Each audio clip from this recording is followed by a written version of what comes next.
बहुत सी conspiracy theories है जो ये कहती है कि 9/11 एक इनसाइड जॉब था। यहाँ तक कि ये भी कहा जाता है कि ये प्री प्लान था, जो अमेरिकन गवर्नमेंट ऑफिशियल को इसके बारे में मालूम था। इन थ्योरीज के जो प्रोस्पेनेंट्स हैं उनका ये कहना है कि इस अटैक के जो एविडेंसेस हैं, आर्ग्यूमेंट्स हैं, उनको इग्नोर किया गया है। इसकी जो प्रोमिनेंट थ्योरी है, जो सबसे फेमस थ्योरी है, वो ये कहती है कि ये स्ट्रक्चर फेलियर नहीं था, ये कंट्रोल डिमोलिशन था। तो हम इसको शुरुआत से शुरू करते हैं। सितंबर 11, 2001 सुबह के 8:46 AM पर फ्लाइट 11 हिट करता है नॉर्थ टावर को, और उसके 17 मिनट बाद 9:03 पर फ्लाइट 175 हिट करता है साउथ टावर को। अमेरिका ने इसका जिम्मेदार अलकायदा को बताया। इवन ऑफिशियली ये डिक्लेयर भी है और हमेशा रहेगा, लेकिन उसके बावजूद कुछ एक्सप्लेनेशंस, आर्ग्यूमेंट्स, एविडेंसेस ऐसे हैं, कुछ लॉजिकल एक्सप्लेनेशंस ऐसे हैं जो ये बताता है कि इसके पीछे खुद अमेरिका का हाथ था, ये प्री प्लान्ड था।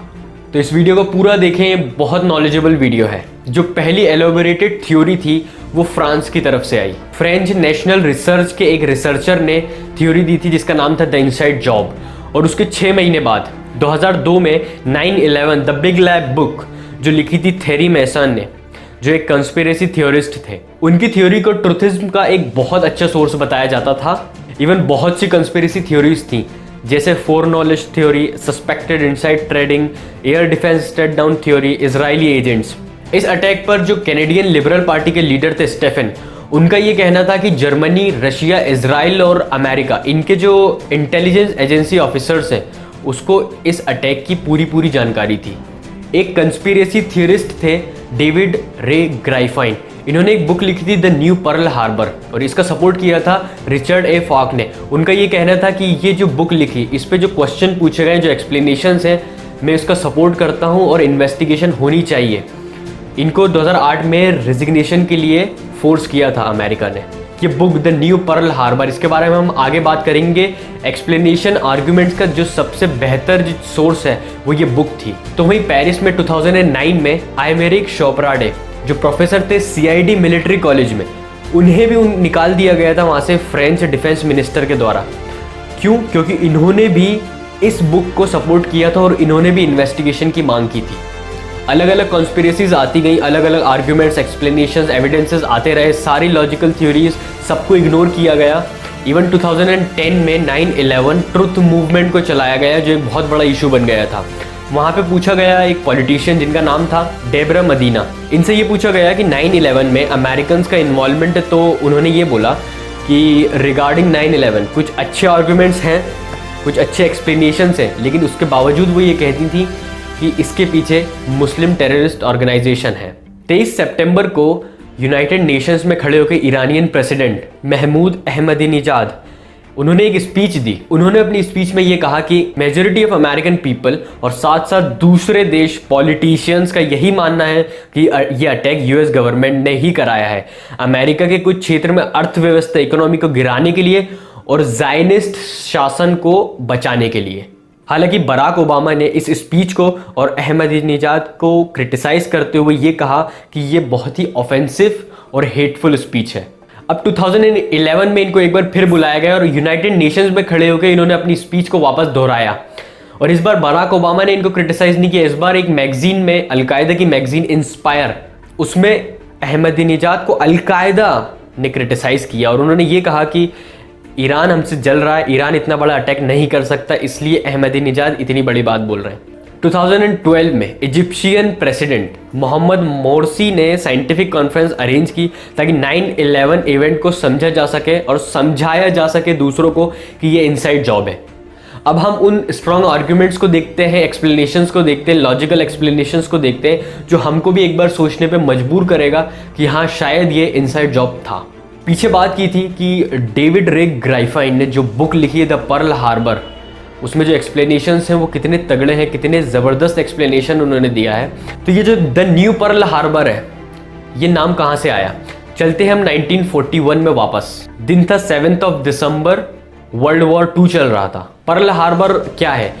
हार्बर मतलब होता है जो पानी के जो जहाज़ के अड्डे होते हैं उनको कहते हैं हार्बर। तो उस नाम का एक हार्बर था, उसका नाम था पर्ल। तो वर्ल्ड वॉर में 2 बॉम्ब गिराए गए अमेरिकन हार्बर पर जिसका नाम था पर्ल, और नाम लगाया गया जापान के ऊपर कि जापान ने 2 बॉम्ब हमारे पर्ल हार्बर पे गिराए हैं। लेटर ऑन पता चला कि ये जो 2 बॉम्ब थे ये ऊपर से अमेरिकन ने ही गिराए थे अपने ऊपर, लेकिन अमेरिकन ने ऐसा क्यों किया होगा? ग्राइफाइन बताते हैं अपनी पूरी इन्वेस्टिगेशन और एक्सप्लेनेशंस के साथ कि अमेरिका ने इसलिए ऐसा किया क्योंकि वर्ल्ड वॉर 2 में जापान जर्मनी एक साथ थे, प्रभावशाली थे, जापान जीत रहा था और अगर वो जीत जाता तो जर्मनी का जो तानाशाह था हिटलर, वो दुनिया पे राज करता। हिटलर को रोकने के लिए और जापान को तोड़ने के लिए उन पर एटम बम गिराना बहुत ज़रूरी था। 2 एटम बम अमेरिका ने गिराए थे। अब उनको एक रीज़न चाहिए था कि क्यों जापान पे हम एटम बम फेंकें। उन्हें वो रीज़न मिला पर्ल हार्बर अटैक से। अमेरिका ने अपने ऊपर 2 बॉम्ब गिराए। अब उन्होंने एक रीज़न को क्रिएट किया कि अब हम जापान पे एटम बम गिराएं, हमने ये वजह थी उन पे एटम बम गिराने की। अब जो 9/11 पे सवाल उठाते हुए ग्राइफाइन ने ये जो बुक लिखी उसका नाम इसीलिए द न्यू पर्ल हार्बर था, मतलब एक नया पर्ल हार्बर। जो दूसरा स्ट्रॉन्ग आर्ग्यूमेंट था वो था गिरने के तरीके पे। दोनों टावर, फिर वो नॉर्थ हो साउथ हो, दोनों एकदम सीधे गिरे थे। अगर प्लेन इस साइड से आ रहा है और उसकी स्पीड साउंड की स्पीड से तेज़ है तो जब वो टावर से टकराएगा तो वो इसी डायरेक्शन में गिरेगा। बट अगर साउंड की स्पीड से कम है प्लेन की स्पीड और जब वो टकराएगा तो वो ऑपोजिट डायरेक्शन में गिरेगा। ये सारे फिजिशियंस का यही कहना था, इसलिए ये दूसरे नंबर का स्ट्रॉन्ग आर्ग्यूमेंट था। दोनों ही कंडीशन में टावर या तो इधर गिरेगा या फिर इधर गिरेगा, सीधा गिर ही नहीं सकता था। टावर प्लेन के टकराने से सीधा गिर ही नहीं सकता था। नॉर्थ टावर 8.4 सेकंड में गिरा था। इमेजिन 110 मंजिल के बिल्डिंग 8.4 सेकंड में गिर रही है। अब ये समझने वाली बात है कि 8.4 सेकंड में कब एक 110 मंजिल की बिल्डिंग गिर सकती है। ये बिल्डिंग तभी इतने कम टाइम में गिर सकती है, इतने कुछ सेकंड्स में गिर सकती है जब अंदर एक्सप्लोजन हो, वो बहुत बड़ा ब्लास्ट हो। और सिर्फ एक बॉम्ब नहीं, हर फ्लोर पे एक बॉम्ब हो और वो ऐड हो एक मदर बॉम्ब से। और इस कॉन्सेप्ट पर हमारे देश के एक प्रोफेसर राजीव दीक्षित ने जो अपना एक्सप्लेनेशन दिया था वो ऐसा था कि मान लीजिए कि एक मंजिल की जो ऊंचाई है वो 3 मीटर है, तो मान लीजिए 110 मंजिल की जो ऊंचाई होगी वो 330 मीटर होगी। तो कम से कम 440 बॉम्ब होने चाहिए और हर फ्लोर पे 4-4 बॉम्ब होने चाहिए और उनका कनेक्शन होना चाहिए एक मदर बॉम्ब से। जब मदर बॉम्ब ब्लास्ट होगा उसके साथ जब 440 बॉम्ब जो हर फ्लोर पे 4-4 रखे हैं वो एक साथ फटेंगे, तब 8.4 या 9 सेकंड के अंदर अंदर 110 मंजिल की बिल्डिंग एक साथ नीचे आ सकती है। इसके अलावा कोई चांस ही नहीं कि प्लेन के टकराने से बिल्डिंग सीधे गिरे। और हमारे देश के राजीव दीक्षित के इस एक्सप्लेनेशन से दूसरे देशों के फिजिशियंस ने भी अग्री किया था। नॉर्थ टावर और साउथ टावर के बीच में गैप था और उसके डेड एंड पर एक बिल्डिंग थी जिसका नाम था बिल्डिंग नंबर 7। उसमें 11 सितंबर को ब्लास्ट होता है। उसके मालिक लैरी सिल्वरस्टन का ये कहना था कि ये जो ब्लास्ट है ये कराया गया है यूएस गवर्नमेंट के थ्रू, क्योंकि उसमें सेंट्रल इंटेलिजेंस का ऑफिस था। उसमें कुछ ऐसे डॉक्यूमेंट्स थे जो अगर खुल जाते तो अमेरिका की जो सच्चाई थी वो लोगों के सामने आ जाती, दुनिया के सामने आ जाती। सिल्वरस्टन ने यह भी बताया कि जो नॉर्थ टावर और साउथ टावर थे उसकी जो सिक्योरिटी की जिम्मेदारी थी वो थी मार्विन बुश की। ये कंपनी जॉर्ज बुश की फैमिली कंपनी थी यूनिकॉल, और इसके 2 तरीके के बिजनेस थे, एक सिक्योरिटी और एक ऑयल। ये 2, और उस टाइम जो सीईओ था वो था मार्विन बुश, जो जॉर्ज बुश का भाई था। सिल्वरस्टन ने यह बताया कि नॉर्थ टावर और साउथ टावर के में जो बॉम्बिंग हुई है वो मार्विन बुश ने कराई है। क्यों? क्योंकि उसी के अंडर में पूरी सिक्योरिटी थी। बट मार्विन बुश ऐसा क्यों करवाएगा?